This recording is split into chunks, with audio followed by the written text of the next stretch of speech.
حضرت شیخ بایزید رحمۃ اللہ تعالی علیہ لکھا ہے کہ حضرت نے اپنے مریدوں کے ساتھ نماز پڑھنے جا رہے تھے تو گلی تنگ تھی تو اس جانب سے کتا بھی آ گیا. تو ظاہر ہے اگر تلقین آئی غیب سے کوئی دل میں خیال تو آیا ہوگا نا. تو حضرت نے اپنے کپڑوں کو بڑا سمیٹا اور سائڈ پہ ہو گئے کہ کتا گزر جائے کہیں میرے کپڑوں سے لگ ہی نہ جائے یہ. تو پھر یہ تلقین آئی غیب سے. وہ جو کتا ہے نا وہ بول اٹھا, عرض کرتا ہے بایزید کیوں مجھ سے اتنی نفرت کر رہے ہو؟ آپ نے فرمایا تو نجس ہے, میں نماز پڑھنے جا رہا ہوں, میرے کپڑے خراب کر دے گا, میں تو اس لیے پیچھے ہٹا ہوں. تو کتا آگے سے کہتا ہے حضرت اگر میں گیلا ہوں تو پھر نجس ہوں, پھر ناپاک ہوں, اگر خشک ہوں تو پھر تو میں ناپاک ہی نہیں, اگر آپ کے کپڑوں سے لگ بھی گیا تو کچھ نہیں ہوگا, اگر گیلا ہوں تو لگ گیا تو پھر آپ کے کپڑے ناپاک کروں گا. لیکن پھر بھی میری ناپاکی ایسی ناپاکی ہے کہ 3 بار کا جو پانی ہے وہ اس ناپاکی کو دور کر دے گا. اگر آپ کے کپڑوں سے لگ گیا نا 3 بار, اگر آپ اپنے کپڑوں کو پانی سے دھوئیں گے تو کپڑے پاک ہو جائیں گے. لیکن بایزید کبھی تو نے اپنی ناپاکی پہ غور کیا؟ میری ناپاکی تو وہ ہے جس کو 3 پانی دور کر دیتے ہیں, لیکن تیری ناپاکی تو وہ ہے جس کو 7 سمندروں کا پانی بھی نہیں دھو سکتا. جا کے پہلے اپنی ناپاکی دور کر. ہاں حضرت یہ اندر کی ناپاکی. اور کیونکہ بات ان سب بابوں کی ایک ہوتی ہے, انداز جدا ہوتے ہیں, تو پھر یہی بات حضور بلے شاہ رحمۃ اللہ تعالیٰ نے کس طرح لکھی. آپ فرماتے ہیں پھلاں داتو عطر بنا, پھلاں داتو عطر بنا, عطر دا پھر تو کڈ دریا, دریا وچ پھر تو ڈبکیاں لا. ذرا بات کی گہرائی تک جانا. حالا عطر کیا ہے؟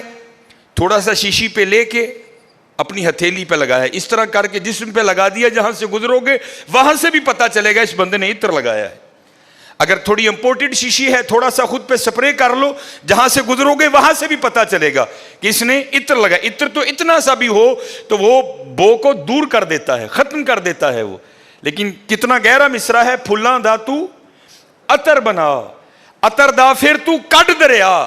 تھوڑا سا لگانا نہیں, پھلاں دا تو عطر بنا, عطر دا پھر تو کڈ دریا, دریا وچ پھر تو ڈبکیاں لا, پھر بھی تیری بو نہیں مکنی, پہلوں اپنی میں مکا. پہلوں اپنی میں مکا. انہوں نے تو بنایا تھا فقیر, چل تو آج تو بس ساڈا فقیر لے, لیکن یہ میں اس نے پھر موقع ضائع کر دیا. میں حضرت پھلاں دا تو عطر بنا, عطر دا پھر تو کڈ دریا, دریا وچ پھر تو ڈبکیاں لا, پھر بھی تیری بو نہیں مکنی, پہلوں اپنی میں مکا. اور جس نے مکا لی حضرت اس کا کام بن گیا. وہ تو ہے ہی کریم. ہاں, اور کتنے کریم ہیں میں آپ کو بتا نہیں سکتا حضرت. یہ ہفتے کی رات تھی, جو پچھلا ہفتہ گزر گیا ہے نا, جس طرح کل ہفتہ آئے گا, یہ بھٹر میں پروگرام تھا. تو پروگرام پہ گئے, وہاں سے مجھے آتے آتے نا تقریباً 12 بج گئے. جب میں گھر آیا نا تو چھوٹا بیٹا میرا, سب سے چھوٹا ابراہیم, بڑا رو رہا تھا. تو ماں اس کو چپ کرانے کے لیے نا وہ ٹہل رہی تھی, اس کمرے سے اس کمرہ, اس کمرے سے اس کمرہ. تو وہ کہتی ہے کہ شاہ کے بعد کی اس کی طبیعت خراب ہے, مسلسل رو رہا ہے. میں نے بڑا چپ کرایا, نہیں کر رہا. تو اس طرح کریں, اس کو کسی ہاسپٹل لے چلتے ہیں. میں نے کہا چلو. عمل خدمت لے گئے, اور ڈاکٹر نے چیک کیا, اس نے کہا بچے کا گلا خراب ہے, اور جب بھی بچوں کا گلا خراب ہوتا ہے نا ساتھ پھر ان کے کان میں بھی درد ہوتی ہے, اس کے کان میں درد ہے اس لیے رو رہا ہے. اس نے وہ دوائی وغیرہ انجیکشن وغیرہ لگائے, اس کے کان میں ڈراپس بھی ڈالے. لیکن میں نے کہا نہیں, میں آدھا گھنٹہ ویٹ کروں گا, بچے کی جب طبیعت سنبھلے گی نا میں پھر ہی گھر لے کے جاؤں گا. ہم وہاں بیٹھ گئے. خیر بچے کی طبیعت سنبھل گئی, ہم لے کے نا گھر آ گئے. اب ظاہر ہے بچے کی طبیعت خراب تھی, اس کی ماں نے عشاء کی نماز نہیں پڑھی تھی, میں نے فرض اور سنتیں پڑھ لی تھی, وتر اور نوافل میں نے بھی نہیں پڑھے تھے. وہ بچہ سو گیا, ہم نے اس کو چارپائی پہ لٹایا, آگے میں نے نماز شروع کر دی, میرے پیچھے میرے بیٹے کی ماں نے نماز شروع کر دی. اب میری وطروں کی نا دوسری رکعت تھی, ظاہر ہے ماں بھی یہاں ہی ہوگی, وہ فرض پڑھ رہی تھی، میں وطر پڑھ رہا تھا، یا اس کی تیسری رکعت ہوگی یا اس کی بھی دوسری ہوگی یا چوتھی ہوگی. اب اس کی نا آنکھ کھل گئی، اس نے بڑی شدت سے رونا شروع کر دیا. تو ہر مسئلے کی روح سے آپ نماز توڑ سکتے ہیں، کیونکہ وہ چارپائی سے بس گرنے ہی والا تھا.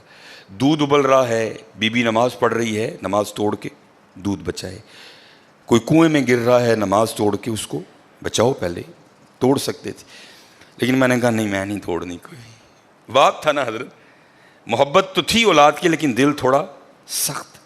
لیکن ادھر کیا تھا؟ ادھر ماں تھی حضرت. اس نے کیا کیا؟ اس نے نماز توڑ کے نا بچے کو جا کے چارپائی سے اٹھا کے سینے سے لگا لیا. اب میں نے وطروں کی تیسری رکعت پڑھی تو میں مصلی پہ بیٹھ کے نا میں رو پڑا. ہائے، نبی علیہ السلام نے کیا فرمایا کہ اللہ جل شانہ بندے سے 70 ماؤں سے بڑھ کے پیار کرتا ہے. یار اگر ایک ماں کی محبت یہ ہے تو پھر اس کی محبت کیا ہوگی؟ اگر ایک ماں کی محبت یہ ہے کہ اس نے نماز توڑ کے بچے کو سینے سے لگا لیا، تو پھر تصور کرو حضرت، جو 70 ماؤں سے بڑھ کے پیار کرتا ہے اس کی محبت کیا ہوگی. لیکن بات پھر وہی ہے حضرت، ہم تو مائل با کرم ہیں، لیکن کیا ہم تو مائل با کرم ہیں، لیکن آگے سے کیا؟ جب یہ وہ بچہ تھا نا، میں نہیں تھی حضرت اس میں. وہ تو پوری شدت سے رو رہا تھا، مجھے بٹھاؤ، مجھے اٹھاؤ، مجھے بچاؤ، مجھے بچاؤ. شدت تھی نا حضرت، اس شدت نے ماں کو مجبور کر دیا کہ اس نے نماز توڑ کے بچے کو اٹھایا. یہاں بھی جب شدت آتی ہے نا حضرت، تو پھر دریائے رحمت ایسا جوش میں آتا ہے کہ بگڑی بن جاتی ہے. لیکن پھر کیا ہے؟ ہم تو مائل با کرم ہیں، کوئی سائل ہی نہیں.